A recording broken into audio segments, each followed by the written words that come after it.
Hey everyone, what's going on? It's hard to believe that it's that time of year again. It's Matt. Oof, it's Zach. Yeah. Where did this year go, Matt? I don't know. Where? Ugh.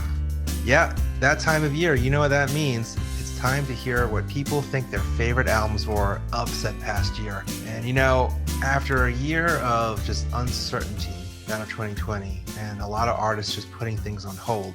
I don't want to speak for you completely, but it was still a pretty crappy year in that there's still a lot of, uncertain things going on. But man, was you're talking about the world still? Well, the world Okay. still, for sure. The world is still shitty, but it's still music a bit this of a year, dumpster fire. But man, music this year, it was better than honestly what I expected. Yeah.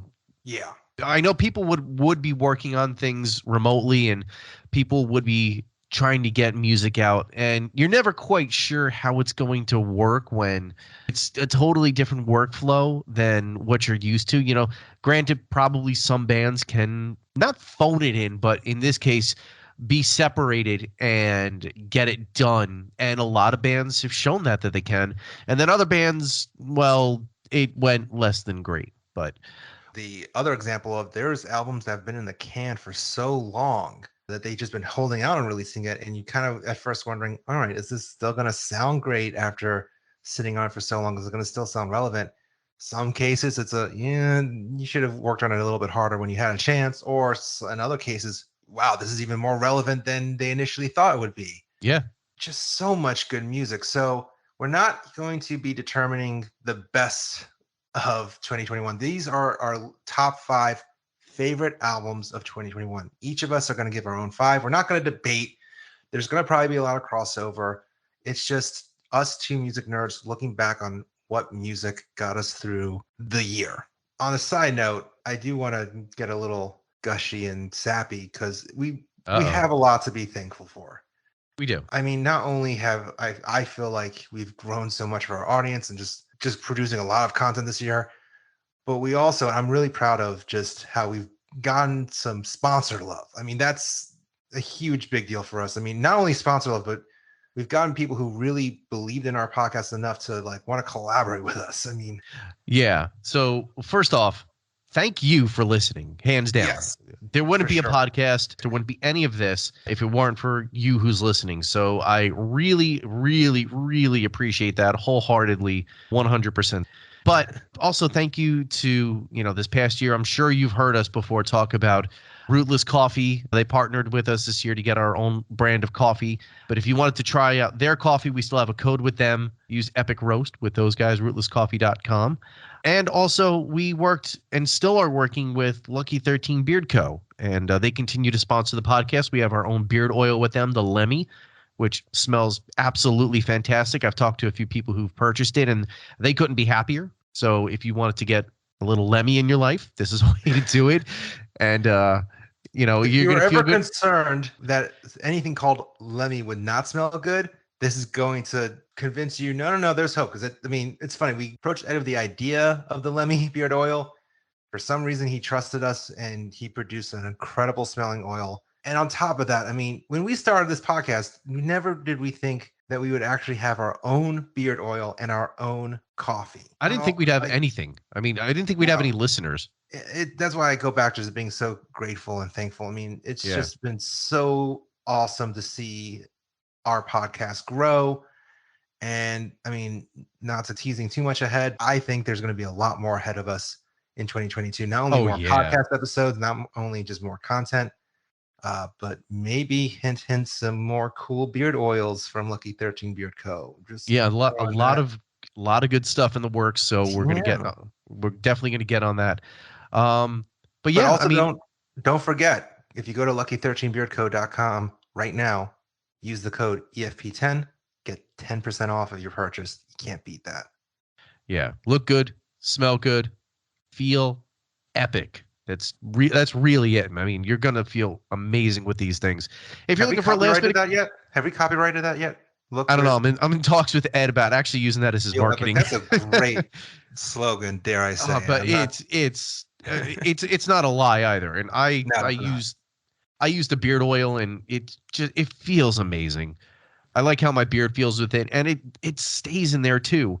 But I digress. But this is us being gushy for a second here because it is the end of the year, letting our hair down a little bit. This is our Christmas party, if you will. Letting our beards flow with oil. Just the last thing I'm going to say about this whole thing is just once again, thank you. Yeah, that's it. Thank you. Straight up, thank you. Right? And don't worry, we'll thank you again at the end of the episode. But yeah, pretty much. Okay. All right. So now for what you're here for, to hear us talk about all things 2021 music related, what our favorite albums of the year were. Zach, I know you've got a gigantic list. You know what? Yes, it's a gigantic list. Chipre says, yes, we each were tasked with coming up with our 5 favorite albums. And I'm already warning you, I have a lot of honorable mentions. Yes, you do. But because it's the holiday season, and because I'm a gentleman, I'm going to let you go first. Aw. All right. So the first couple of albums on this list are probably not going to be a surprise to anybody.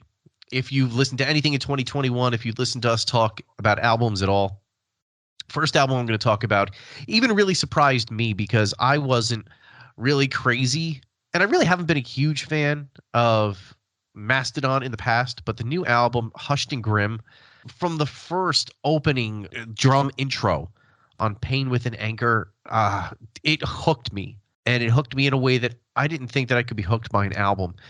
So if you go back to our episode where we did 2 minutes to review on Hushed and Grim, you're going to get my full thoughts on this. It's a very, very special album. My new favorite Mastodon song, Savage Lands, is on here. It's a masterpiece, even though it's on the darker side because of all of the themes throughout the album. And even you could see it in the album artwork. And I know I'm going a little bit reviewy on this, but you get this sense that this is a very different Mastodon album. And if you've never experienced Mastodon before, or if it's been a while, or hell, maybe it's been, a couple days since you listened to the album last, give Hushed and Grim a listen. It's definitely one of the best of the year. Next one, it's going to be another no-brainer, in my opinion. It's going to be the latest from Gojira. It's Fortitude. This was one of the albums that Zach mentioned in the beginning that it was in the can for a while.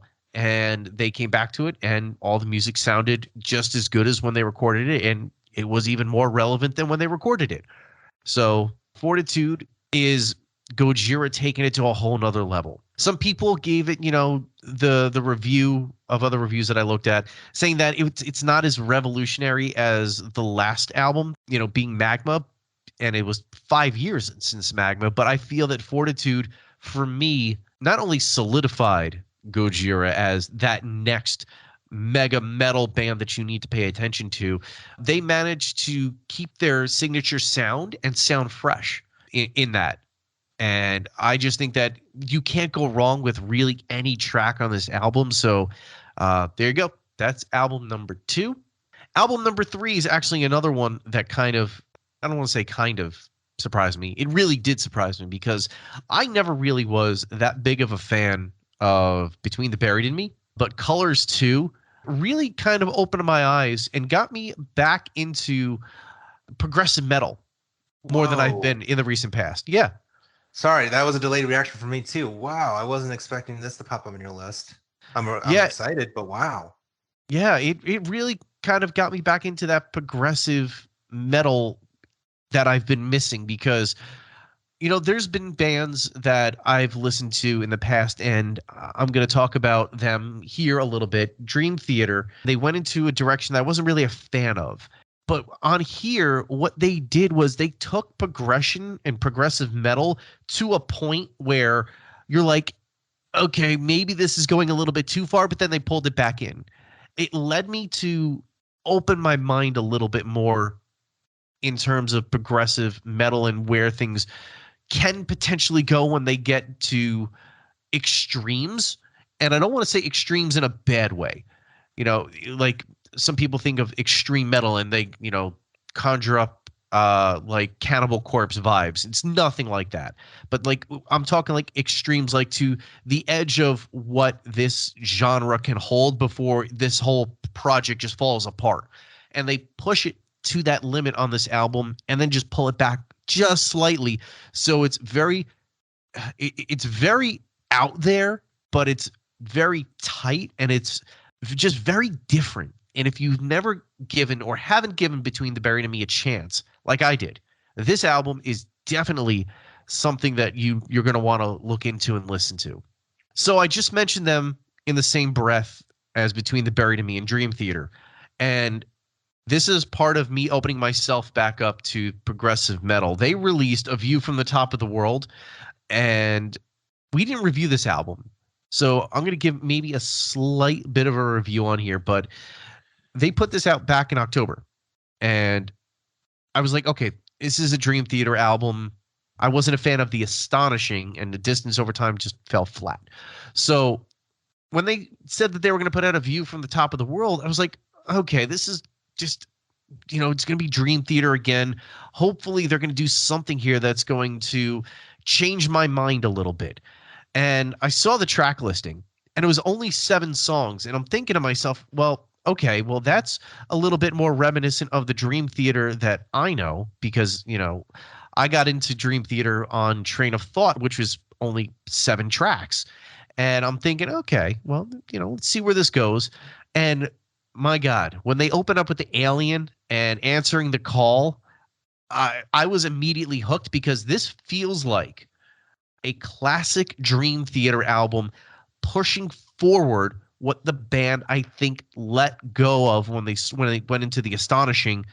And they just never really, in my opinion, captured that magic on A Distance Over Time. So for me, being able to hear this and kind of place this album amongst some of the Dream Theater classics, and let me tell you, it's hard for me to say that an album can really get better than A Dramatic Turn of Events or even Train of Thought, because those, in my opinion, are like a couple of Dream Theater's best albums.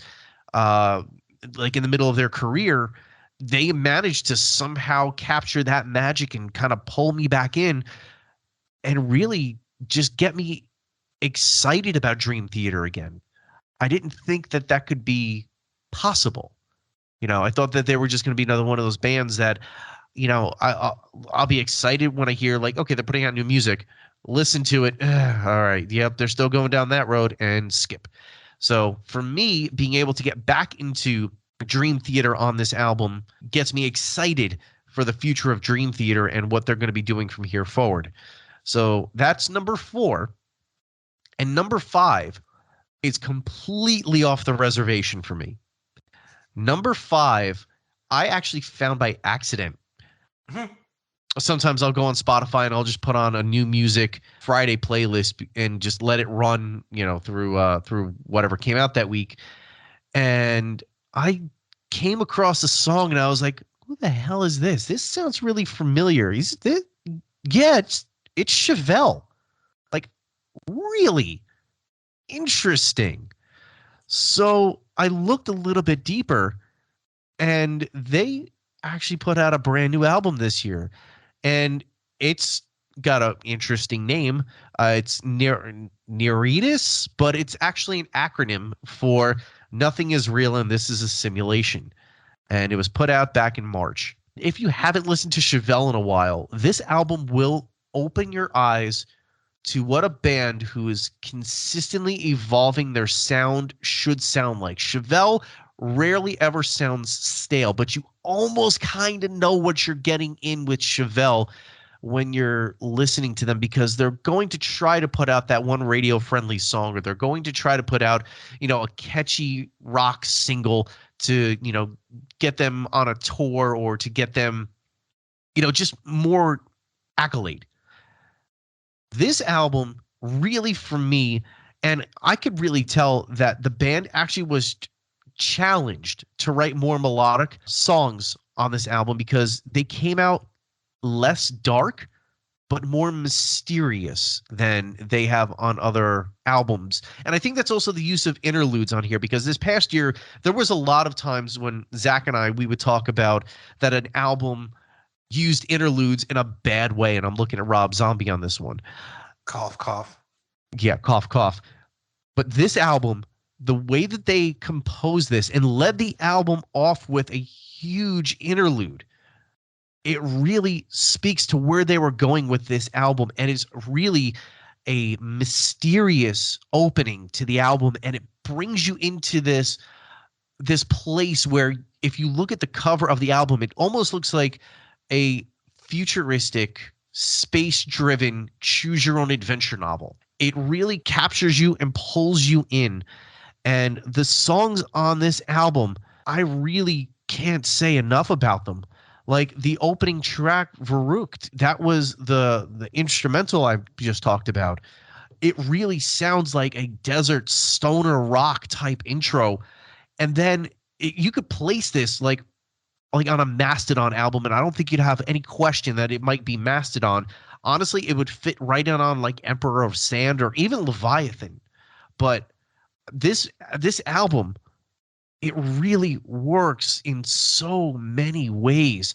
And like if you want like a great example of what this album is all about, take a look at Wormhole and Peaches and listen to those two songs together, and you're going to get a sense of what this album is all about from start to finish. It's got the perfect interlude that goes into a perfect track with the same vibe, and the album just carries you all the way through, and it's a very easy listen. It's not crazy, but you still get Chevelle being Chevelle while evolving to this new sound, and I absolutely was enthralled by this. Plus, I was even taken aback because I put this album on my music library playlist and I just got a random track and I thought it was Radiohead. The ending track, called Lost in the Digital Woods, really sounds like this is them taking a turn into Radiohead territory with that very eerie, ominous, almost OK Computer type vibe to it, with being a little more human. I can't say enough about this. It's not the top album of the year for me, but this is the most unexpected album of 2021 that I absolutely loved. So those are my top 5. To go back through: Mastodon, Hushed and Grim; Gojira, Fortitude; Between the Buried and Me, Colors 2; Dream Theater, A View from the Top of the World; and 5 is Chevelle, and I'm just going to say the whole title: Nothing is Real, and This is a Simulation. Wow. And I assume we'll go into honorable mentions later, but your top 5, very prog heavy. Very surprised by that. Yeah, and that's kind of where I mean, Between the Buried and Me, Colors really did open my eyes to a lot this year, but I feel a lot of the bands that took the time to work on the albums and to hone in on either a very hardened theme or a theme that you know what they're going after. I think that's where music really worked this year, because there's some other ones, and I'm sure we're going to talk about disappointments as well. You know, there's plenty of that too. But for me, I just feel like these bands took the time, got it right, and put out some killer stuff. All right. All right. Well, with that said, let me go into my top 5 of 2021. I'm going to start off with 2 releases that you already mentioned, as well as that we already reviewed in the past during our 2 minutes review shows. Of course, I'm talking about Gojira's Fortitude and Mastodon's Hushed and Grim. I mean, Matt, you mentioned this already, but like these are 2 very special albums, and they're proof that Gojira and Mastodon, while they're similar, they have similarities to each other. They're both very different and unique, and they're both bands that are constantly challenging themselves.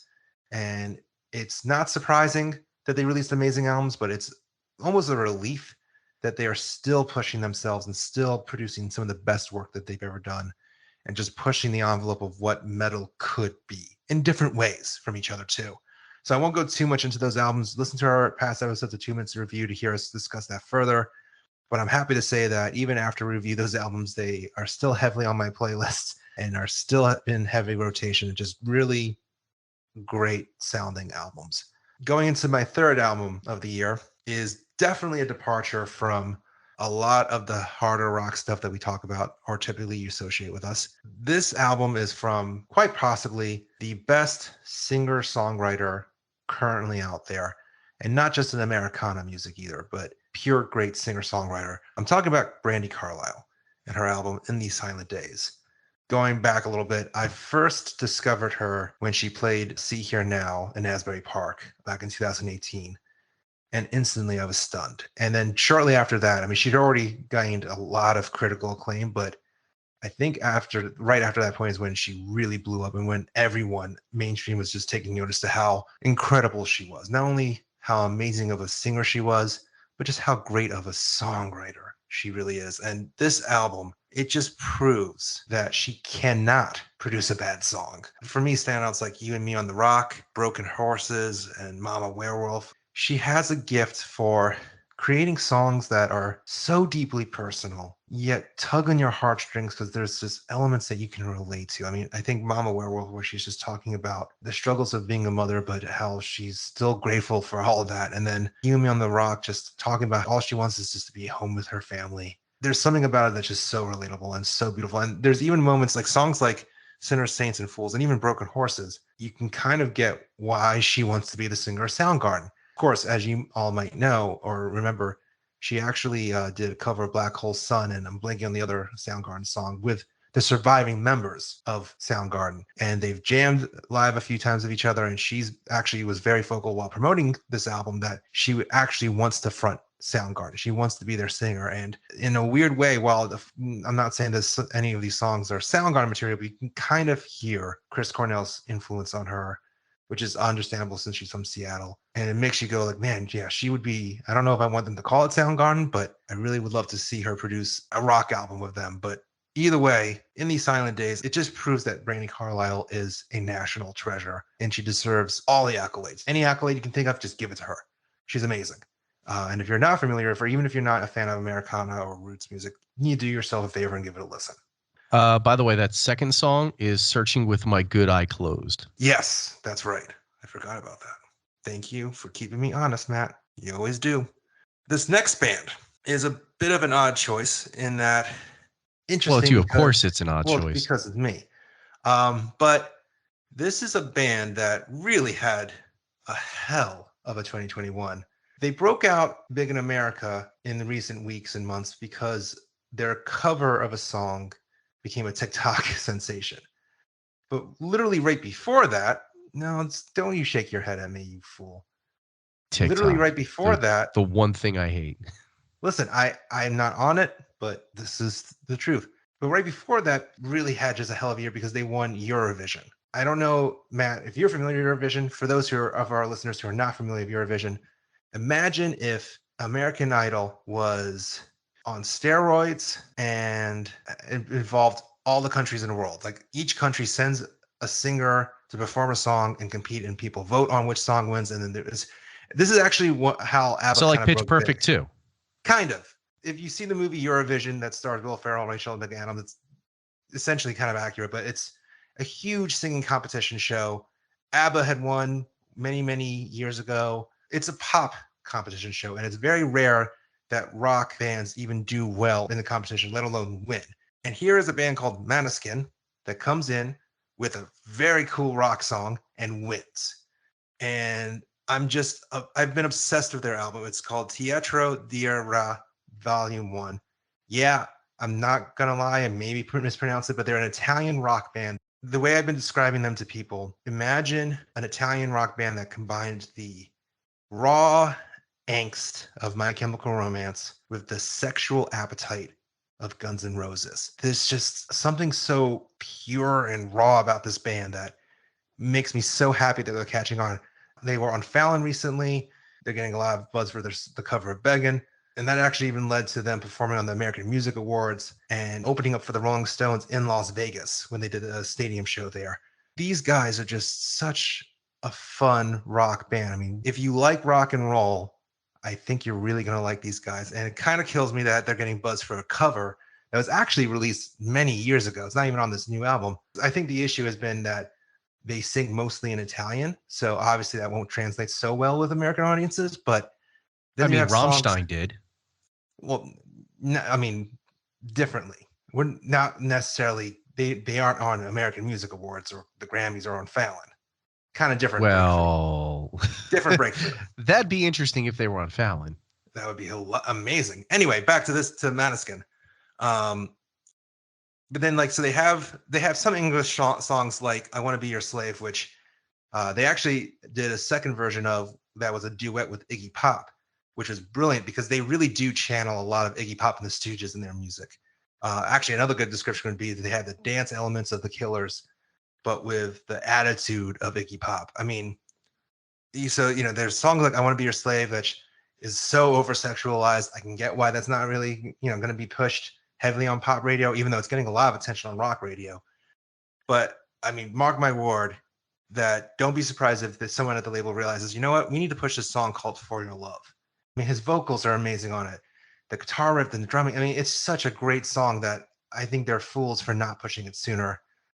I'm hoping that this is not just a hot flash in the pan, that Maneskin is going to continue to make a big splash in America, because if they release anything that's even half as decent as Teatro Volume 1 next year or in the year to come, then I'll be ecstatic. Because really, if you like good rock and roll, please check out Maneskin. Really fun band. So that's my fourth pick.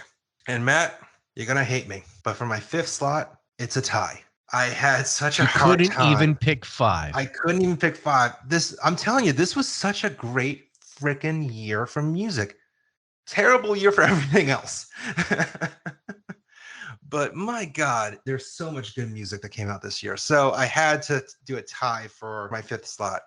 So the first band I'm going to have to call out, full disclosure, I actually used to do PR for this band. They're called 12 Foot Ninja. They are out from Australia. Lovely group of lads. Really loved working with them. And I've been just so proud of how they continue to just make, airwaves and just get a lot of attention. Their new album, Vengeance, shows that they're really worth the hype. I've always described them as if Mr. Bungle made more of an effort to gain a radio-friendly audience without actually sacrificing any of its weirdness. I mean, they are a band that goes from in-your-face extreme metal to suddenly disco or to Latin jazz, all within one song. And this album, they continue to do just all over ping pong kind of styles. I mean, the first single that they released, Long Way Home, is just proof of that. But then just songs like Start the Fire and Over and Out, the great songs that still have a little bit of weird intricacies to it, but still accessible enough that you can tune in. And then they have songs like Culture War is probably the best song that has ever released. And then you have a song like Shock to the System that starts off as if it's Daft Punk. Like literally you're like, oh my God, is this Daft Punk? And then suddenly the chorus comes in like, whoa, just full on metal. It works so beautifully and seamlessly with this band. And then of course the last track, Tangled, is just really a game changer ballad for them that it's just so beautiful. I mean, another band, 12 Foot Ninja, if you haven't checked them out, do yourself a favor. Check out Vengeance. It's actually a great album to start off with before going deeper into their catalog. So proud of them. I hope they come to the US at some point soon. They're great live. And I had to give a shout out because I love this album. They made me proud. So that album is tied with probably the album that shocked me the most, Evanescence, The Bitter Truth. Ooh. I know, Matt, when we reviewed, I won't go too deep into this one because we did do a 2 minutes review episode on this album. And I know, Matt, when we discussed it, you did not like it at all. Like we had polar thoughts on it, but I was so if you don't care aback. about production value. I thought the production was fine. It was more than fine, actually. Yeah. Nope. Yeah. And on top of the production being fine, the songs were great. I mean, Amy Lee, I'm sorry. I know you disagree here, Matt, but I think she sounded phenomenal on this album. I mean, I was never even a huge Evanescence fan when they were really in their prime. But, I mean, songs like The Game Is Over and Feeding the Dark, Better Without You. I mean, there's some freaking incredible songs on here that I just find myself repeatedly listening to over and over again. So I would really have to say that The Bitter Truth is probably the biggest surprise of 2021 for me, which is still saying a lot because they started to release some songs in 2020 to hype up the release.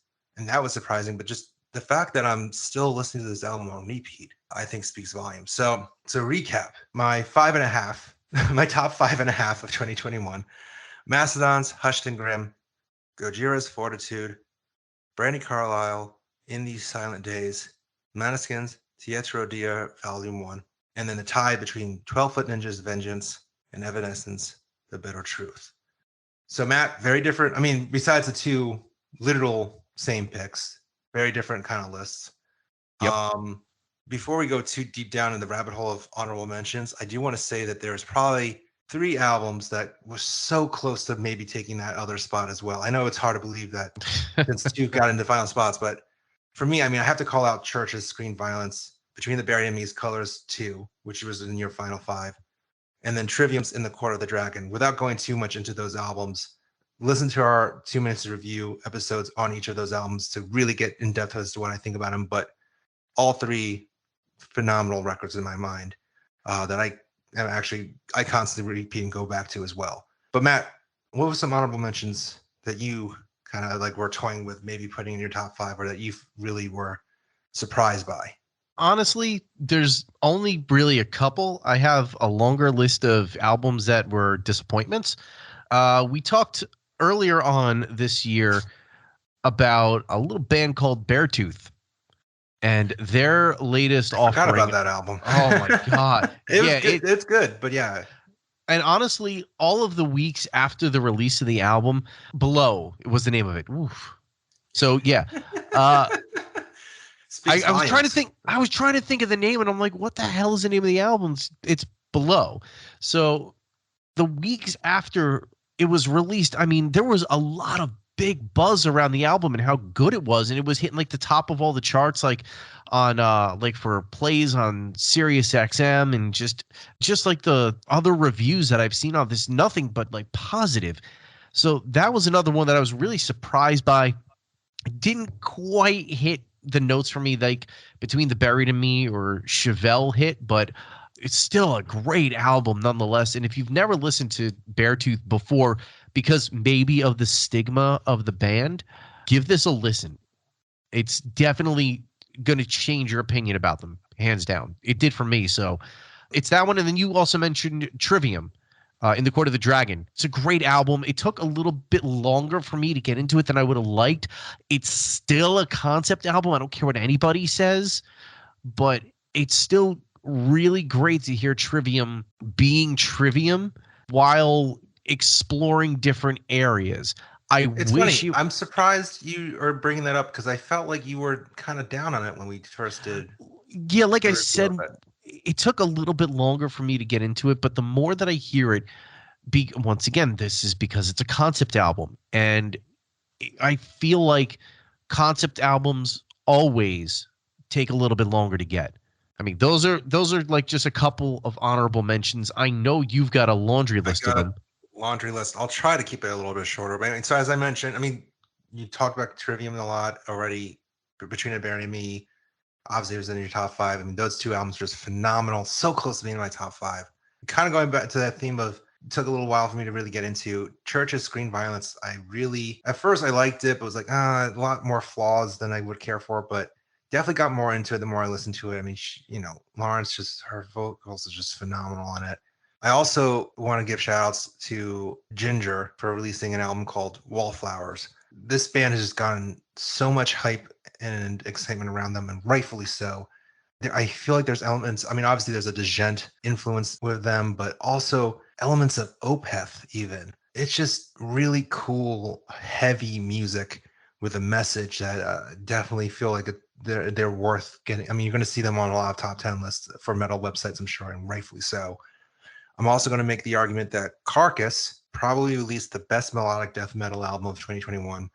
Torn Arteries. I mean, I always loved Carcass, and I always thought that their guitar work, Bill Steer just is a god when it comes to death metal guitar work, and this album just proved that it was great that they reunited. So really great stuff from Carcass. Also really enjoyed the Every Time I Die record, Radical. Hopefully it's not the last record from Every Time I Die. I don't know if, Matt, you've been following the bitter news that's been happening between them and their singer Keith Buckley. I won't go too deep into it, but I'm hoping they get resolved because this album proves that Every Time I Die is still an awesome band. I know I can probably go into talking about Adele and definitely above 1979's latest albums. Listen to our 2 minutes to review episodes to really get in deep to hear what I think about them. But one last album I want to give a shout out to that surprised me. And Matt, you're going to be shocked by me saying this. I really enjoyed Ed Sheeran's latest album, Equal. Somehow that doesn't surprise me coming from you. It was definitely not one of my top favorites, but there's some damn good pop songs on it. like Who would have Sugar thunk it? and Bad Habits. It's some damn good pop song. Like the kid can write a song. And he's So I was funny impressed. too. So I can't knock him completely. It's a fun album. This is going to go off track, but did you ever see him in the movie Yesterday? It's that No, movie and with I've the been wanting to see that movie. it's Yeah, a it's he's a in it. it's a good movie. I like it. And he was actually really good in it for not being I an heard he was actor. funny. And it's funny because he was not even their first choice to be in the movie. Like they initially, I guess, asked Chris Martin, and he turned it down. I think there was at least one or two other names, but then they finally settled on him. And I heard a lot of people say he actually stole the movie and how funny Yeah, he he was was. good. So yeah, I was really surprised by Ed Sheeran. Also, I do also want to last shout out Halsey's latest album. We kind of talked about this when we were talking about weird collaborations or the most odd collaborations in music for a past if you have to pick three album. But it was definitely odd when Halsey initially revealed that she was going to work with Trent Reznor and Atticus Rose of Nine Inch Nails on an album. And what's even more surprising is that the album is actually really good. If I Can't Have Love, I Want Power. It really is kind of like a pop Nine Inch Nails record in that there's definitely, you can hear Trent's influence and you can definitely hear the poppier stuff that Halsey's known for. I mean, it's a good blend. It works really well. So it was a good album. I don't know if you've heard that album as much as I have, but No, I haven't. it's worth a listen. It's definitely But worth a listen. knowing the shape of you, I knew you were probably going to listen to it. Oh, that's a call back to Ed Sheeran. Nice. Yep. All right, well done. All right. Now I know we can probably spend another half an hour on the disappointments of Oh, 2021. yes. So before we go too deep into that part of the conversation, I'm going to pose a question to you, Matt. Which album was more disappointing? Foo Fighters' Medicine at Midnight or Iron Maiden's Senjutsu, or whatever the hell you pronounce, however the hell you pronounce it.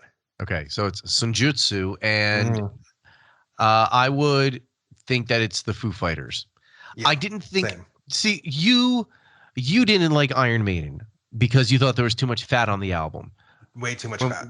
When we did our 2 minutes to review on it, I think it's acceptable for Iron Maiden.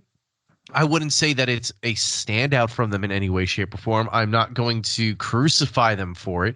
But the Foo Fighters, and this is something that I felt in the months after the release of the album, is that this album has been shoved down people's throats at every turn, that they've marketed this album so heavily.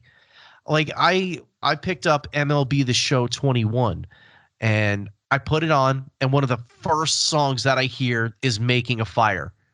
And I'm thinking to myself, I can't picture the Foo Fighters being in a baseball game.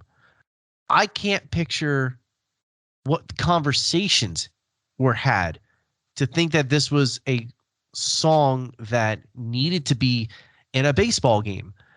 And one of the other songs in that same game was from AC/DC off of their latest album, Power Up, which was much better. And I just hearing songs side by side like that from two heavy hitters in the rock world and hearing how good AC/DC sounds and how just kind of lackluster the Foo Fighters sound. So there was that, and then there was like random other things that this album was put into, and I can't put my finger on it right now. I know that I've heard this album way more than I ever care to hear because it's the Foo Fighters kind of at their most forgettable, in my opinion. It's their most phoned in album to date, which is what makes this probably the most disappointing album of the year, in that for a while they've been on such a hot streak of just really, at the very least, sounding like that all the members cared. Or at least interesting. Well, I'm just gonna say at least they were in the conversation. Whereas, and I said this in the review, in that it felt like this is just Dave Grohl doing whatever the hell he wanted, and the rest of the band just kind of being like, "All right, so what time's lunch? All right, cool." And then they just went into recording whatever Dave told them to, and it wasn't even his best. Yeah, because like Concrete and Gold, it was a good enough album because it kind of reminded you of, if you took the Beatles and you dropped them in 2017, what the Beatles could have potentially sounded like. Sonic Highways was an interesting concept album where they recorded it all over the country and, had songs inspired by where they were recorded. And then the album before that is one of the best recorded albums in the last 20 years, in my opinion, in Wasting Light. It still sounds epic. It still sounds I still go back crisp. and listen to that album. It is one of the best albums I've ever heard. So we even said during our review, it's so sad that an album that's now 10 years old sounded more refreshed, more modern, and more exciting than an album that they released now. It sounded like, all right, we're going to record this album real quick, then go out on tour, which is ironic because then they couldn't go out on tour until now. So here's another thing that really disappoints me about the Foo Fighters is they released that DG's EP where they covered the Bee Gees, and they have 1, 2, 3, 4, 5 songs on here performed live from Medicine at Midnight that nobody asked for. Well, hold on. Even that cover was such a piss poor. I mean, that could have been more exciting and more interesting. And instead it was a little bit too true to form. It was just, unfortunately, in regards to new music, it was very disappointing from the Foo Fighters. It was great in that they got to perform more this past year on television, at special events, getting inducted into the Rock and Roll Hall of Fame. And they were, even when they performed in the VMAs and accepted like a Lifetime Achievement Award, they sounded great.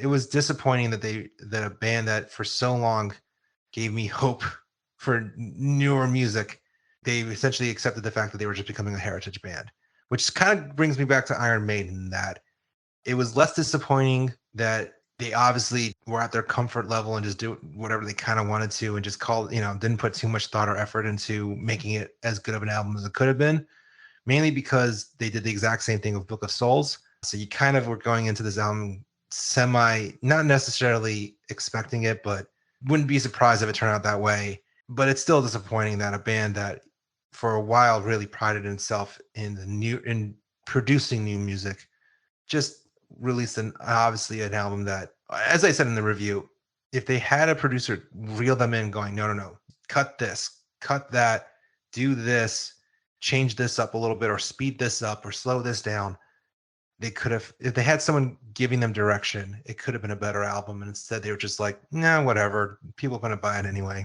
and just noodle it and just make a comfortable album when they should not be making a comfortable album. So that's kind of why I asked those two albums, which was more disappointing to me, Foo Fighters, because leading up to this album, you still somewhat expected them to give a shit, and they obviously didn't. What other albums, Matt, did you find really disappointing? So, all right, let's kick off this list, because this list is probably as long as... I was going to say I have a few albums too, but I have a feeling you have a huge, much bigger laundry list than I do. All right, let's kick this off with The Offspring. Let the Bad Times Roll. About that album. Yeah. I forget that album so badly. Yeah, right. Yeah, terrible. This album, it sounded like it could have been a decent album. However, what really takes this album off the rails for me was the just utter lack of disregard for production and realizing when you recorded songs. If you had a song that you wrote, recorded, let it sit, then you decided, let's go back in and put together an album, and let's throw the song on the album. How about you re-record the song to make it sound like the rest of the album? But then there's just some songs on the album that just didn't sound like they cared. And it's just a bad album all the way through. I mean, it's one of the albums that really had me reconsider my ratings when we're doing 2 minutes to review, because it's that bad. And it makes you wonder, well, what do you have to really do to get like a sub 2-star album? I mean, the album has to be listenable, right? This album was pushing being unlistenable because of the lack of disregard that they just had for everything. I think the song "We Never Have Sex Anymore" was so bad that I forced myself to just clean my brain of any memory of that album. Actually, that might be the most disappointing album of 2021, more so than Foo Fighters. Now that you mention it, thanks for reminding me. Yeah, no problem. I do what I can. All right. Let's see what's next on this You know what? shit list. While you're kind of reviewing your list as to which shit list you want to go over, one album I want to throw out there. Not that this was a bad album, but I love Death Heaven, and I always loved how they mixed like shoegaze with black metal. Their latest album, Infinite Granite, sees them essentially becoming a shoegaze band with metal influences as opposed to the reverse. Mostly clean. I can't even talk. Clean singing. And lighter stuff with some cool, heavier moments. But I don't even mind that they did that. But I was disappointed. I just felt like there wasn't enough on this album to keep my interest. Whereas some of their past stuff, even like Ordinary, Corrupt Human, Love, I mean, obviously Sunbather, but even New Bermuda, which I still think is an amazing album. There has elements, even the softer stuff that just riveted me. This new one, it was tough to listen. So just throwing that out there. Love Death Heaven, but just couldn't get into Infinite Granite. I wish I could say I've heard of that, but no. So the next one on this list, mentioned it a little bit earlier in Rob Zombie. I thought it was going to be a better album than what it actually turned out being. It just sounded bleh, and it lost me. And we talked about this when I talked about Chevelle and how well that album did with interludes to keep the album fresh. They let off the damn album with an interlude and a completely instrumental intro track. And Rob Zombie's album just kind of broke up the album for no particular reason. The songwriting on it just wasn't great. It sounded... There was moments on that album. But the interludes, there was just... I know I keep saying this about a lot of albums, but just too much fat. Too much fat that could easily have been cut to make a better, more cohesive album. All right. Let's see. What's next? We're going to go, and I know I shouldn't have expected anything, but I went in with a little bit of hope. If you're about to say what I think you're about to say, I was going to mention this as well, and I'm glad you're getting to it. Please do. Limp Bizkit. Yeah. They called the album Still Sucks. And we still had hope. I mean, after all this time and you coming back and performing at festivals and putting out this whole marketing for dad vibes, you know, when people thought that you really had gray hair and this long mustache, and it wasn't for anything other than marketing purposes. I honestly think that this album was going to be something better than what it was. Hell, in my review, and I have actually my notepad in front of me with my review, I said, and quote, "This album is like a candy cigarette. What's the point?"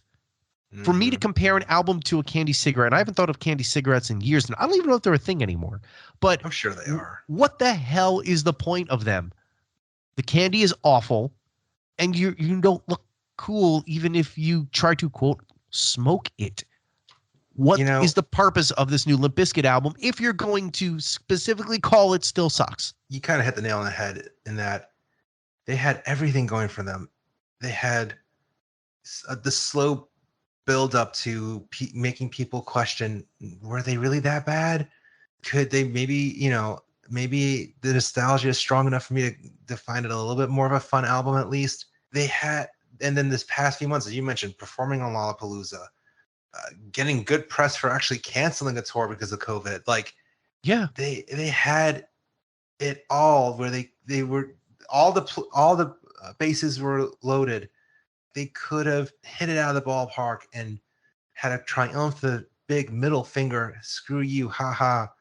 We really are that great. And instead, they just released this crap of an album that one of our commenters on the video made the great point that it's a win-win for them in that they set it up so that if critics criticize them, they'd be like, they just don't understand. Screw them. We don't do it for them anyway. It's like, no, you literally could have gotten away with actually winning back fans over, or even winning some of the critics going, you know what? Maybe they are fun. And we are the fans. Like, that's the point. Like, we are the fans. And I wanted to believe in it. I wanted to believe in it. And the fact that he left so much on the table. And it was even clear that they didn't want to be in the recording studio recording it. Like, you hear the performances phoned in, like on Dad Vibes. And I said this in the review too. I don't even know why I'm getting so amped up about this, but in the because review, we had hope. We had hope. but even in the review, I said, this is the most lackluster he has ever sounded on a single that was put out. Every other song, you can tell he got behind it, even for the freaking Green album, Results May Vary. That album was a train wreck. But, like, my God, how bad do you have to be to just not even care? I still don't understand what they were getting at. The word disappointing can't be used enough regarding that album. Yes. And I think it's even sadder that we even have to say we were disappointed by Limp. But I think that's what angers us most, is that we shouldn't have even been disappointed, and yet here we are. Oh, yeah. And maybe, and you know what? Maybe that's just a great way to summarize 2021 and the world we live in, is that we shouldn't be disappointed by about how we're still nervous to go to concerts, that we're constantly fearing certain things, but here we are. Maybe they are geniuses, Limp Bizkit. So what you're saying is 2021 is a Limp Bizkit album. Yeah. Okay. We went in with so much hope, and here we are. Now, the last disappointing album I will mention, and this actually broke my heart, this album, because Matt, you'll be the first to admit that I love ABBA. Love Should be ABBA. dancing. I am a dancing queen. And Mamma Mia, I was so excited when they announced that the original form that the original four members were reuniting after decades of turning down huge offers to perform or to record again. They're coming back to record a new album. And the first two singles, I Still Have Faith in You and Don't Shut Me Down, were promising. But then the rest of the album is just bad. It's just so meh, to the point that it just made me either roll my eyes or go, wait, what? Like the song Keep an Eye on Dan, it just makes no sense at all. It's just... Well, did you? The one thing I forgot to do. Well, that's exactly why. I mean, come on. They tell you. No doubt about it. That's another song on the album. It really made you go, man, why did you do this? Why did you do this, ABBA? Ugh. It was so disappointing. So yeah, that got my hopes down. Took a chance on it, and I was so let down. Now, when you said that, I pictured The Office where Andy's trying to get Angela, and he was singing on the phones. Take a chance on me. That seems like a downer of a note, but you know what? I know we kind of chat on 2021 as a year for the greater world, but like we mentioned before, with all those disappointing albums, there's still a ton of great music that came out this year that to be thankful for. And once again, massive thanks to Rootless Coffee. If you go to rootlesscoffee.com, use the code EPICROAST, get 15% off of coffee orders. And then also huge thank you to Lucky 13 Beard Co. Again, lucky13beardco.com. Use the code EFP10 to get 10% off. Maybe even pick up your own bottle of the Lemmy beard oil. Smells like Lemmy. Delicious. Incredible rock god. Did you just call Lemmy delicious? No, it's just, the smell is delicious. Oh, I thought you said Lemmy was delicious. I'm I was like, not gonna lie, Zach? I rushed it. It definitely sounded weird. Thank you for helping me clarify.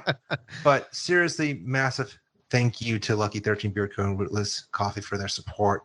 And please go and support them. And they're great. You know, all of them are great guys and great companies that are really just helping other creative people as well with their collaborations. So thank you to them. And once again, for Matt and I, thank you so much for listening. Thank you to you. Thank you, thank you, thank you. And like always, we want to hear from you. So before you sign off from your computers, whatever you do to celebrate the new year, let us know on Facebook, Twitter, Instagram, at Epic Footnote, to let us know what your favorite albums of 2021 were. Which albums were you disappointed in? Which ones were you surprised by? Let us know what you think. And thank you once again. Subscribe to our YouTube channel. Hear more podcasts like this during your holidays. If you have some family members that you're supposed to be getting together, but you don't really want to be with them, listen to our podcast instead. No one's going to blame you. Maybe they will, but I won't. You'll be supporting us. Matt, happy holidays. Happy holidays. Happy New Year. And here's to making 2022 better than 2021. Fingers crossed. Thanks, everyone. See ya.